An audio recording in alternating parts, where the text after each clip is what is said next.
Panorama group, जो सोचता है वो करता है। आपके अपने सपनों का आशियाना।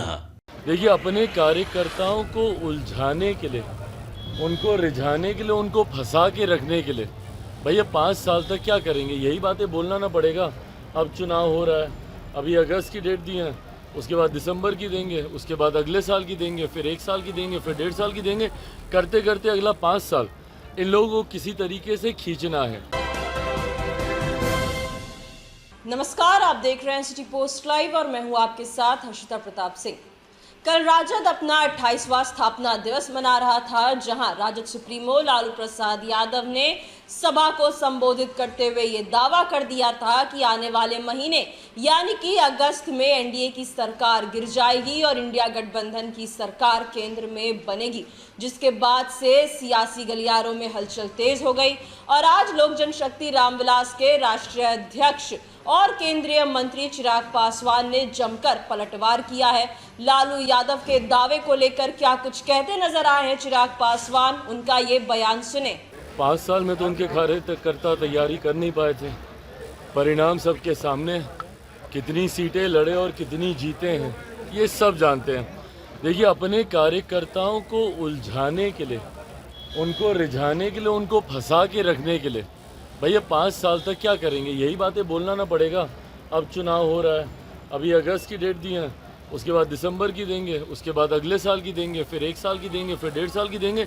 करते करते अगला 5 साल इन लोगों को किसी तरीके से खींचना है। हकीकत है, और इस बात को मैं पूरी एनडीए के एक एक घटक दल के बिहाफ पर बोल सकता हूँ। जिस मजबूती से आज केंद्र में हमारे प्रधानमंत्री नरेंद्र मोदी जी के नेतृत्व में ये सरकार चल रही है, अगले 5 साल ये सरकार ना सिर्फ इसी मजबूती से अपना कार्यकाल पूरा करेगी, बल्कि इन 5 सालों में भी कई बड़े और कड़े फैसले प्रधानमंत्री जी के नेतृत्व में देश हित में लिए जाएंगे, जिसका मजबूती से समर्थन एनडीए का हर एक घटक दल करेगा।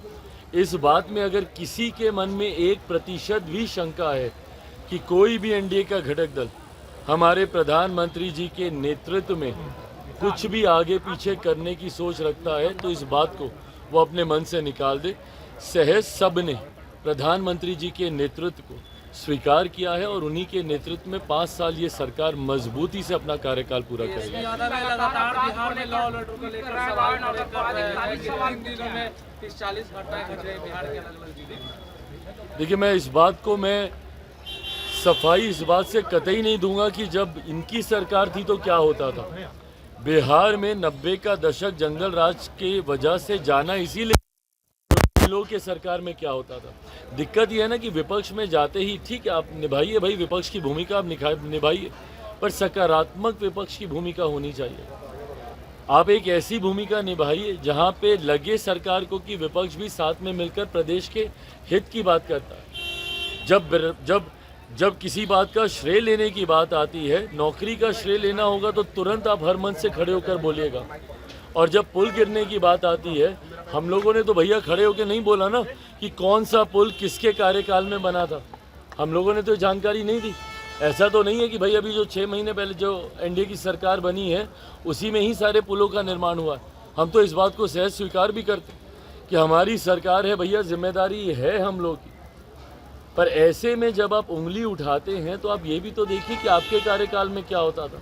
बनिस्बत उसके चीज़ों को बहुत बेहतर किया गया है और आने वाले दिनों में बेहतर किया जाएगा। लॉ एंड ऑर्डर हम लोग के लिए भी चिंता का विषय है और हम लोगों ने भी इस बात के लिए मुख्यमंत्री जी से हम लोगों ने भी आग्रह किया है कि जिस तरीके से लॉ एंड ऑर्डर की का विषय है उस पर हम लोगों को चिंतित होकर कड़े कदम उठाने की ज़रूरत है।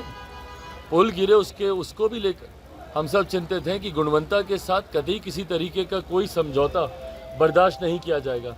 पर विपक्ष की भी जिम्मेदारी बनती है कि ऐसे में सकारात्मक भूमिका निभाए। राहुल गांधी ने वो आरोप लगाए थे कि रक्षा मंत्री पर कि अग्निवीर के शहीदों को मुआवजा दिया गया, उस पर सेना के जवानों ने भी जवाब दिया है कि नहीं, उनको पैसा नहीं। भाई, ये गलत तथ्यात्मक पटल पर आप रखिएगा।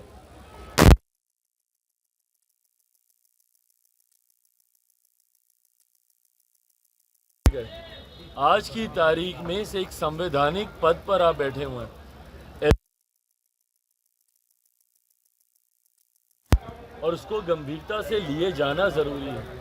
उस दिन एलओपी के तौर पर जो उनका पहला संबोधन था उसमें तमाम गलत तथ्यात्मक जानकारियां उन्होंने सदन के पटल पर रखने का उन्होंने काम किया। जिस तरीके से व्यक्तिगत टिप्पणी एक एलओपी होने के नाते उन्होंने प्रधानमंत्री जी पर की, उन्होंने चेयर पर की, और जिस तरीके से अलग अलग धर्म में आस्था रखने वाले लोग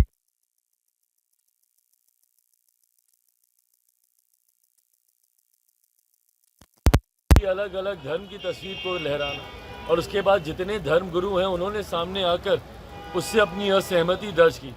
उसी क्रम में उन्होंने तमाम ये गलत तथ्यात्मक जानकारी रखी। जब उन्होंने अग्निवीर का जब उन्होंने जिक्र किया, उसी वक्त राजनाथ सिंह जी ने खड़े होकर उस बात का खंडन करने का काम किया। पर दिक्कत ये है ना कि एक एलओपी होने के नाते अगर आप अपने पद की गरिमा को नहीं समझेंगे, अगर इस तरीके से हल्के में आप बयानबाजी करते रहेंगे तो आप अपने पद की मर्यादा को कम करने का काम करेंगे। तो लालू यादव हो, तेजस्वी यादव हो या फिर राहुल गांधी, पूरे विपक्ष को लपेटे में लेते नजर आए चिराग पासवान।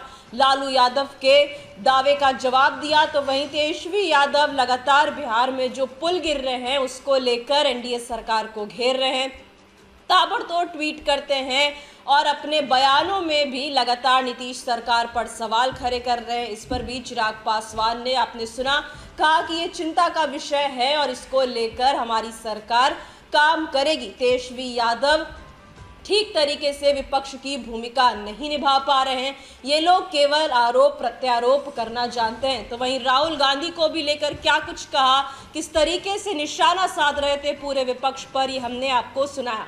फिलहाल इस खबर में इतना ही। आप आगे की खबरों के लिए देखते रहिए सिटी पोस्ट लाइव। इस वीडियो को लाइक करें, शेयर करें और चैनल को सब्सक्राइब करना ना भूलें। धन्यवाद।